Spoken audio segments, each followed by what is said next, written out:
तो लड़की ने बचपन से ये कहना शुरू किया, प्रभु मैं तेरा भय मानती हूँ, तेरे नाम का आदर करती हूँ, तेरी स्तुति गाती हूँ और तुझसे एक बात कहना चाहती हूँ, मुझे इस्तेमाल कर, मुझे अपने काम के लिए इस्तेमाल कर। अक्सर बचपन में ये कहा करती थी, मुझे इस्तेमाल कर। अचानक से वो लड़की धीमे धीमे परमेश्वर में बढ़ने लगी और वो परमेश्वर से बातचीत करने लगी।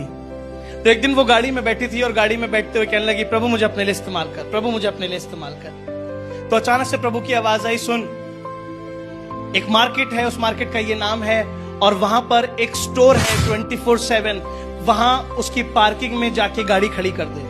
लड़की ने बोला, are you sure God? God कहते यस। तो वो पार्किंग में ले जाके गाड़ी खड़ी कर दी उसने और जैसे उतरी उसने कहा कि प्रभु मुझे बताओ मैं अब क्या करूं। तो प्रभु ने बोला, तू इस्तेमाल होना चाहती थी ना? उसने बोला, हाँ मैं इस्तेमाल होना चाहती हूं। तो परमेश्वर का एक काम कर, सर के बल उल्टी खड़ी हो जा। क्या लगी? व्हाट? परमेश्वर कह रहा है सर के बल उल्टी खड़ी हो जा। कह रहे, प्रभु सच में? क्या ये आप हैं? तो प्रभु ने कहा, तूने ही तो कहा था कि मुझे इस्तेमाल करो, सर के बल उल्टी खड़ी हो। खड़ी कैसे होंगी? प्रभु ने कहा, गाड़ी का सहारा ले और सर के बल उल्टी खड़ी हो जा। लड़की सर के बल उल्टी खड़ी हो गई।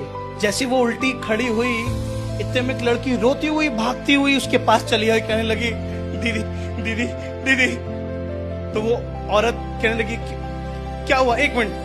वो वापस से सीधी खड़ी हुई, उसने बोला, एक मिनट रिलैक्स, क्या हुआ, रो क्यों रही हो? तो लड़की रोते हुए कहने लगी, दीदी मैंने अपना जीवन तबाह कर लिया था, मेरे जीवन में बहुत सब कुछ खराब हो गया था, मैं अपने आप को मारने जा रही थी, सुसाइड करने जा रही थी, पर सुसाइड करने से पहले मैंने परमेश्वर से ये कहा, प्रभु अगर तू है तो तू मुझे बचा, और बचाने का एक चिन्ह मैंने मांगती हूँ।